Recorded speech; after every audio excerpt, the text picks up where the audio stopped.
同樣係村民，點解有啲可以有股權同埋分紅，有啲係冇嘅呢？點解呢？唔少朋友到律師所嚟諮詢，問到農村股份同埋分紅嘅問題，我哋就以呢個視頻統一嚟回應。根據東江市人民政府辦公室2004年6月22號發布嘅《東江市農村股份合作經濟組織股東資格界定業工規定》，為大家嚟解答一下。股東資格嘅界定係遵循依據法律、尊重歷史、公平合理嘅原則，以村民嘅戶籍、承包責任權、享受集體分配同埋履行村民義務等情況為基本依據進行。具體可劃分幾種類型進行界定。第一係享受配股分紅嘅人員，有邊啲呢？係屬於本村嘅農業戶口，現享受集體分配或者喺第二輪嘅土地原包中分有責任權嘅。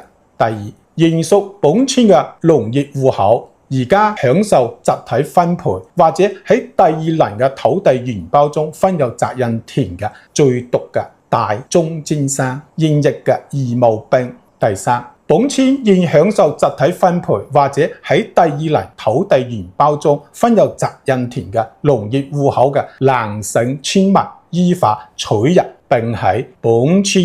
居住生活，但戶口暫不能遷入本村嘅農業戶口嘅妻子及其符合計劃生育政策所生嘅子女。第四，結婚後戶口同埋居住地仍在原村嘅農村婦女及其符合計劃生育政策所生嘅農村子女。第五，一追到本村已享受集體分配或者喺第二輪嘅土地原包中分有責任權嘅農業戶口嘅神女戶方，且戶口已遷入嘅男方及其符合計劃生育政策所生嘅且戶口喺本村嘅子女。第六，本村現享受集體分配或者喺第二輪土地原包中分有責任權嘅村民，依法收養嘅子女。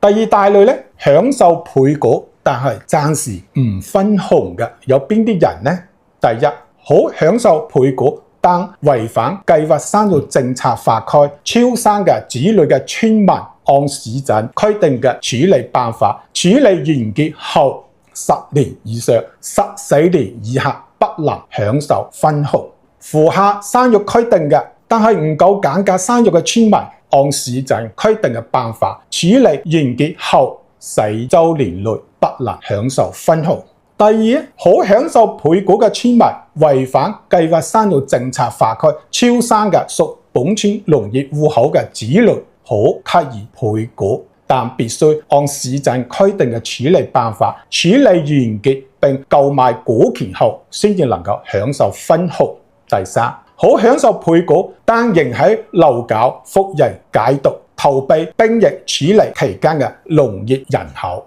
第三大類咧，係唔能夠配股分紅嘅人員有邊啲呢？第一，居住喺本村嘅非農業人口。第二，未辦理農業戶口遷冊手續嘅各級黨政群機關以及事業單位編制類嘅公務職工，包括已享受待遇嘅離退休人員。第三，本村有配股權嘅村民違法收養嘅子女。第四，喺本市範圍內不同村之間嫁娶，喺另一方已享有配股分紅嘅。第五，已經死亡但係未及時辦理戶口註銷手續嘅本村農業人口。第四大類咧，除咗以上嘅規定之外嘅其他情況，由各村鎮根據實際嘅情況嚟界定。